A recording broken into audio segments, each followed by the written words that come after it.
कि जानबूझ करके 14 का रिजल्ट 4 को निकाला गया है।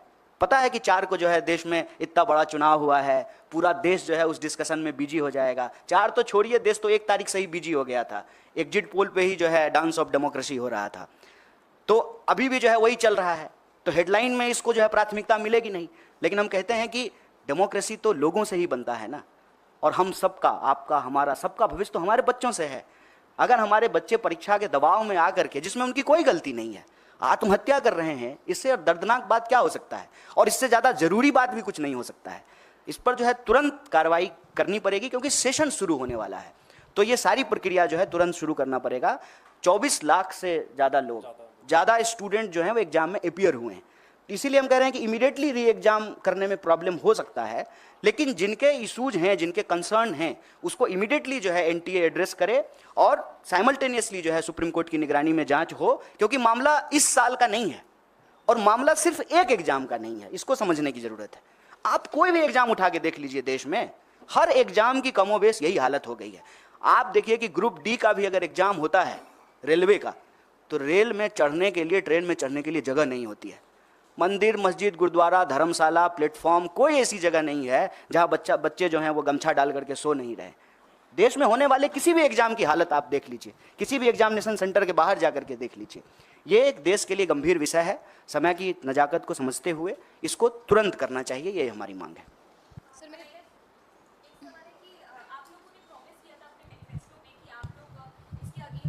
एक्शन लेंगे, लॉ भी बनाया जाएगा, लेकिन क्योंकि अब इंडिया ब्लॉक की सरकार नहीं आएगी है, तो क्या आप लोग किस तरीके से एनडीए पर इस बात का दबाव डालेंगे? क्या आप सड़कों पर जाएंगे या फिर कोर्ट में आप लोगों की तरफ से भी इसकी कोई अपील की जाएगी?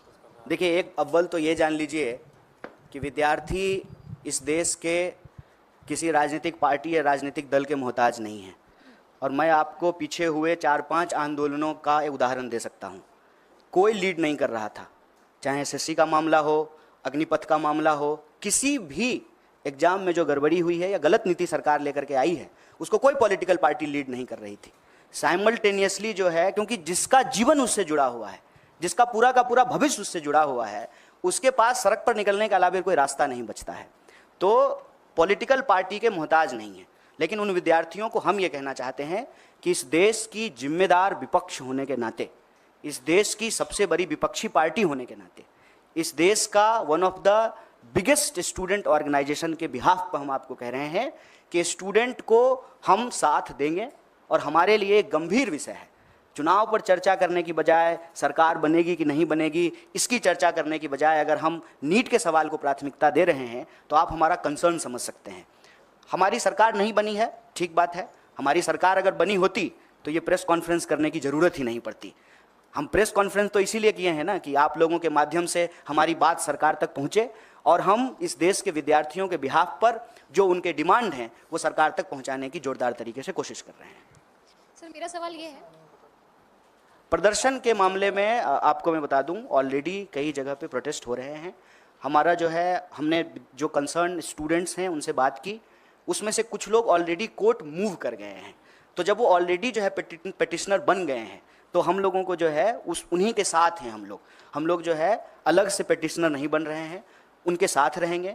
और दूसरा ये कि हम तुरंत जो है एनटीए के साथ जो है एक डेलीगेशन भी मिलेगा, और जो विद्यार्थी आंदोलन कर रहे हैं उनके साथ हम पूरी तरह से खड़े हैं और हमारा पूरा नैतिक समर्थन है। सर, लगातार जिस तरीके से नीट के एग्जाम में हम देख रहे हैं गड़बड़ी हुई है, इसमें बहुत सारे ऐसे बच्चे हैं जिनके पास टाइमिंग का इशू रहा होगा, जो एग्जाम के लिए अपियर किए होंगे, काफ़ी सालों से भी कर रहे होंगे, तो उनकी भी कुछ मांगे होंगी, उसके लिए आप क्या कुछ कहना चाहेंगे?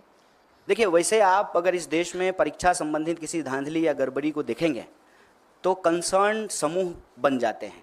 क्योंकि हम लोग तो एक एग्ज़ाम की बात करते हैं, लेकिन जब रियल ग्राउंड पे जा करके अपियर होने वाले स्टूडेंट को देखेंगे, ग्रुप और क्राइटेरिया को देखेंगे, तो अलग अलग तरह की जो है वस्तु स्थिति उत्पन्न हो जाती है।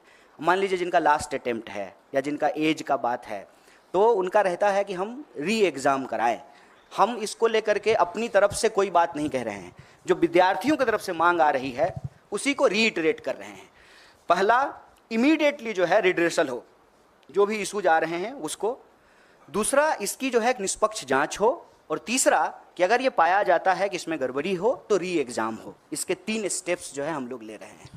और वो जो इशूज हैं आपके, उसको संबंध में भी आपको बता दें कि एक बार अगर सरकार बात को मानने के लिए तैयार होती है तो एज क्राइटेरिया को भी रिलैक्सेशन दिया जाता है और अटेम्प्ट का भी जो है रिलैक्सेशन दिया जाता है। मैं आपके सामने यूपीएससी का ही एग्जाम्पल देता हूँ। जब सीसेट लागू किया गया था उस वक्त कांग्रेस पार्टी की ही सरकार थी, उसकी वजह से जो है ये प्रॉब्लम क्रिएट हुआ था और फिर सरकार ने जो है अटेम्प्ट का और एज का रिलैक्सेशन दिया था। सरकार ही तो हर नियम कानून बनाती है ना। सरकार अगर कंसर्न है विद्यार्थियों के भविष्य को लेकर के तो वो जो है अटेम्प्ट का भी रिलैक्सेशन दे सकती है, एज का भी रिलैक्सेशन दे सकती है। कन्हैया जी, टीडीपी ने कहा है कि मुस्लिम आरक्षण जारी रहेगा। चुनाव में आपने देखा होगा कि इसको अभी किस तरीके से नीट पे बात कर लेते हैं। हालांकि ये सवाल जो है ना प्रधानमंत्री जी से पूछना चाहिए कि जो अपने भाषणों में सबसे ज़्यादा इस बात को बोले हैं और उससे ठीक कॉन्ट्राडिक्टरी बात करने वाली पार्टियां उनके साथ है। सिर्फ टीडीपी की बात नहीं है, जेडीयू भी है, वही पोजीशन है, टीडीपी भी है, जेडीएस भी है। इनफैक्ट आपको मालूम है कि कर्नाटक में जो है जेडीएस ने ही सबसे पहले इसकी शुरुआत की थी। तो ये सवाल मेरे ख्याल से भाजपा के प्रवक्ता और आदरणीय प्रधानमंत्री जी से पूछा जाना चाहिए। और कोई सवाल? बहुत बहुत धन्यवाद आप सबको।